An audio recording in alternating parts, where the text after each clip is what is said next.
नमस्कार शेतकरी मित्रांनो, मी राहुल कदम आपल्या सर्वांच्या लाडक्या माहिती असायलाच हवी या युट्यूब चॅनलवरती सहर्ष स्वागत करीत आहे।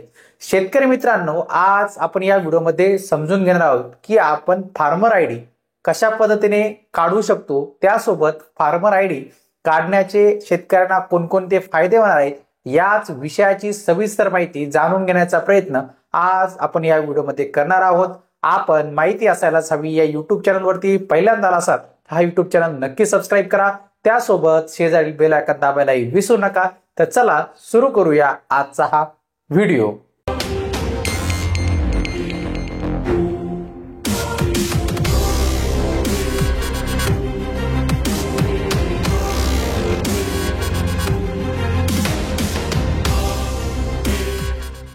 शेतकरी मित्रांनो, सर्वप्रथम आपण समजून घेऊया की फार्मर आयडी काढण्याचे कोणकोणते फायदे हे शेतकऱ्यांना मिळणार आहेत। तर आपण फार्मर आयडी काढल्यामुळे शेतकऱ्यांची जी काही आहे ती डिजिटल ओळख निर्माण होणार आहे। शेतकऱ्यांची संपूर्ण माहिती ही फार्मर आयडी मध्ये एकत्रित केली जाणार आहे।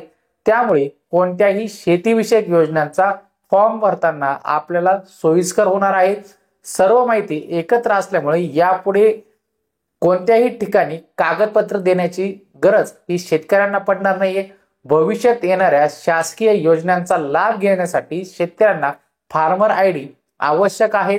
सध्या आपण फायदा घेत असलेल्या योजना म्हणजे पीएम किसान आणि नमो शेतकरी योजनेसाठी सुद्धा फार्मर आयडी हे अनिवार्य करण्यात आलेले आहे। त्याकरता फार्मर आयडी काढणं आपल्याला जरुरीचं आणि निकडीचं बनलेलं आहे। फार्मर आयडीच्या माध्यमातून शेतकऱ्यांची एक ओळख म्हणून पुढे येणार आहेत। शेतकऱ्यांना ते ओळखपत्र असणार आहे, त्या माध्यमातून शेती क्षेत्रात शेतकऱ्यांना प्रगती करण्यात येणार आहे आणि जी काही कागदपत्र आहेत ती डिजिटल स्वरूपात साठवण्यास मदत होणार आहे। असे एक ना अनेक या फार्मर आयडीचे फायदे असणार आहेत। आता आपण समजून घेऊया की फार्मर आयडी आपण कशा पद्धतीने तयार करू शकतात। याकरता आपल्याला आपल्या कम्प्युटर स्क्रीनवरती जावं लागेल आणि समजून घेऊया की फार्मर आयडी आपण कशा पद्धतीने तयार करू शकतो। तर चला सुरू करूया। मित्रांनो, फार्मर आयडी काढण्यासाठी आपल्याला सर्वप्रथम जे आहेत ते mhfr.agristack.gov.in फार्मर रजिस्ट्री MH या वेबसाईटवरती जावं लागेल। या वेबसाईटची लिंक मी आपल्याला व्हिडिओच्या डिस्क्रिप्शन बॉक्समध्ये दिलेली आहे, तेथून आपण लॉग इन करू शकता। तर आपल्या समोर अशा पद्धतीने वेबसाईट ही ओपन होईल। यावरती आपल्याला दोन पर्याय दिसतील, ऑफिशियल आणि फार्मर। फार्मर हा पर्याय सध्या बंद आहे।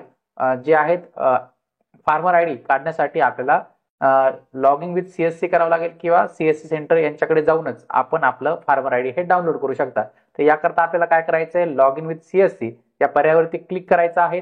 या पर्यायावरती क्लिक केल्यानंतर अशा पद्धतीने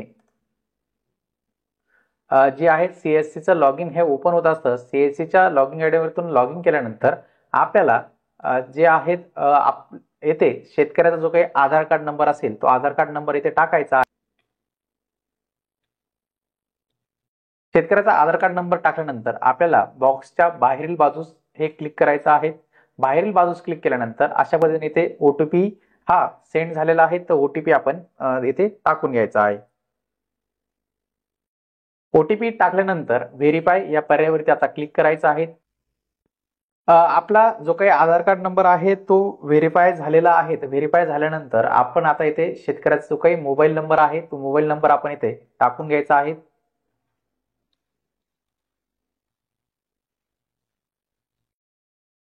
त्यानंतर ईमेल आयडी जर असेल आपल्याकडे तर ईमेल आयडी टाकायचा आहे, नसेल तर तो ऑप्शनल आहे, सोडला तरी चालेल। आता परत बॉक्सच्या बाहेर क्लिक करायचं आहे। परत एकदा ओटीपी सेंड झालेला असेल तर ओटीपी आपल्याला इथे टाकून घ्यायचा आहे। ओटीपी टाकल्यानंतर परत एकदा व्हेरीफाय करायचा आहे। ओटीपी आपला व्हेरीफाय झाल्यानंतर अशा पद्धतीने जो काही फॉर्म आहे तो आपल्या समोर संपूर्णपणे ओपन होतो। यामध्ये आता आपण बघणार आहोत कोणकोणते डिटेल्स आता आपल्याला भरायचे आहेत। आता सर्वप्रथम इथे आलेलं आहे फार्मर्स नेम, जे आपल्याला डाव्या बाजूला दिसत आहे तेच फार्मर नेम आता आपल्याला आपल्या लोकल लँग्वेज मध्ये म्हणजे मराठीमध्ये आता इथे टाकून घ्यायचा आहे आणि त्याचा मॅच स्कोर हा 100 येणं आवश्यक आहे, हे लक्षात ठेवायचं आहे। तर आपण फार्मरचं जे काही मराठीत नाव आहे ते आपण टाकून घेऊया। त्यानंतर आपल्याला जी काही फार्मरची जी काही कॅटेगरी आहे ती कॅटेगरी सिलेक्ट करायची आहे। SC ST OBC जनरल यापैकी जी काही कॅटेगरी असेल ती कॅटेगरी आपण इथे सिलेक्ट करायची. ती सिलेक्ट केल्यानंतर आता पुढे आपल्याला identify by son of, wife of, care of असा पर्याय दिसेल. तो सन ऑफचे डिटेल्स जर आपले ते ऑटो आलेले नसतील तर आपल्याला हे डिटेल्स टाकून घ्यायचे आहेत मॅन्युअली. तर ते डिटेल्स आता आपण भरून घेऊया. आपण इंग्लिश आणि मराठीमध्ये जे आहेत सन ऑफचे नावं टाकून घेतलेले आहेत. स्कोर आपला 99 आलेला आहे. आता इथे फार्मरचा फोटो सुद्धा आधार कार्डवरचा आलेला आहे. तर आपण इथे आता बिझनेस सिलेक्ट करून घ्यायचा आहे. त्यानंतर आपला जो काही ऍड्रेस आहे तो ऍड्रेस हा इथे दिसत आहे. जर ऍड्रेस आपल्याला जिल्हा, तालुका, गाव जर दिसत नसेल तर इन्सर्ट रेसिडेन्शियल डिटेल्स या ब्लॉकवरती आपल्याला क्लिक करायचं आहे. या ब्लॉकवरती क्लिक केल्यानंतर आपला जो काही ऍड्रेस आहे तो येईल. जर आला नाही तर आपण इथे आपला पिनकोड हा टाकून घ्यायचा आहे.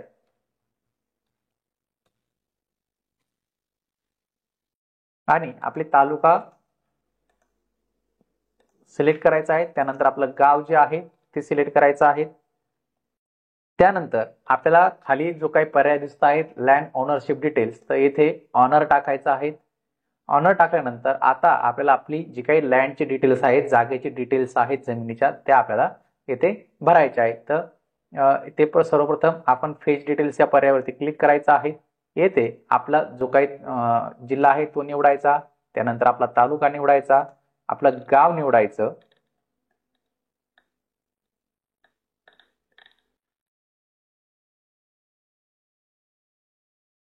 गाव निवडल्यानंतर आपल्याला येथे आपला जो काही सर्वे नंबर असेल तो सर्वे नंबर आता येथे टाकायचा आहे. त्यानंतर सबमिट या पर्यायावरती क्लिक करायचं. सबमिट या पर्यायावरती क्लिक केल्यानंतर आपल्या ज्या सर्वे नंबर मधील जी काही नावं असतील ती सर्व नावं आपल्याला इथे आलेली दिसतात. यामध्ये जे शेतकऱ्याचं नाव असेल ते शेतकऱ्याचं नाव आपल्याला इथे निवडायचं आहे. नाव निवडल्यानंतर आता आपल्या समोर जे आहेत ते पूर्ण डिटेल्स हे आलेले आहेत. आता आपण चेकबॉक्सवरती परत एकदा क्लिक करायचं आणि सबमिट हे बटन आपल्याला इथे दाबायचं आहे. सबमिट पर्यायावरती क्लिक केल्यानंतर आता आपल्याला जे काय आहे हा आपला फॉर्म इथे आलेला आहे. सर्व डिटेल्स हे आपल्याला इथे दिसत आहेत. शेतकऱ्याच्या नावावरती किती जमीन आहे, मॅचेस डिटेल्स काय आहे, SDF सर्व डिटेल्स आता आपल्याला इथे दिसत आहेत. त्यानंतर व्हेरीफाय ऑल लँड वरती क्लिक करायचं. त्यानंतर रेव्हेन्यू डिपार्टमेंट सिलेक्ट करायचं. आता आपल्याला डिपार्टमेंट फॉर अप्रुव्हल वरती क्लिक करायचं आहे. रेव्हेन्यू इथे सिलेक्ट करायचंय. त्यानंतर ऍग्री जो काही हा बॉक्स दिसतो या बॉक्सवरती क्लिक करायचंय. इथे येस सिलेक्ट करायचंय. त्यानंतर डिक्लेरेशन CSC ऑपरेटर वरती सिलेक्ट करायचं आहे. डिक्लेरेशन ऑफ CSC फार्मर या पर्यायावरती क्लिक करायचं आहे. आणि या पर्यायावरती क्लिक केल्यानंतर आता सेव्ह या बटनवरती आपल्याला आता क्लिक करायचं आहे. सेव्ह या बटनवरती क्लिक केल्यानंतर आपल्याला आता परत प्रोसीड टू ई साइन वरती क्लिक करायचं आहे. प्रोसीड टू ई साइन वरती क्लिक केल्यानंतर आपलं जो काही OTP आपल्या मोबाईल नंबर वरती येईल तो मोबाईल नंबर वरती OTP आपल्याला इथे टाकून घ्यायचा आहे. आता इथे आपल्याला जो काही आपला आधार नंबर आहे तो आधार नंबर इथे टाकायचा आहे. आणि नंतर आपल्याला गेट OTP या पर्यायावरती आता इथे क्लिक करायचं आहे. आपण आता आधारशी व्हेरीफाय केल्यानंतर आपलं रजिस्ट्रेशन हे सक्सेसफुल झालेलं आहे. रजिस्ट्रेशन सक्सेसफुल होऊन आपला एनरोल ID हा आलेला आहे. आणि once farmer approve designated authority you will be able to sign into application. This application will be allow conveniently check approval status whenever desired. आता आपली जी काही PDF जनरेट झालेली आहे एक्नॉलेजमेंट फॉर्मची ती आपण डाउनलोड करू शकता. अशा पद्धतीने आपला जे काही संपूर्ण डिटेल्स आलेले आहेत हे 3 पेजचा हा फॉर्म आहे. हा फॉर्म आपण जो आहे सेव्ह हा करून घ्यायचा आहे. म्हणजे हे एक्नॉलेजमेंट आपण चेक करू शकतो आणि फार्मर ID सुद्धा आपला आता इथून पुढे तयार होणार आहे. तर सेव्ह या पर्यायावरती क्लिक करायचं आहे आणि आपल्या मोबाईलमध्ये आपण हा फॉर्म सेव्ह करून घ्यायचा आहे. तर अशा पद्धतीने आपला जो काही फार्मर ID रजिस्ट्रेशन करता आपला जो काही ऍप्लिकेशन आहे ते आपण सबमिट केलेला आहे.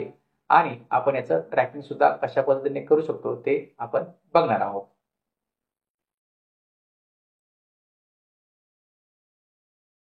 हे करायचं आहे.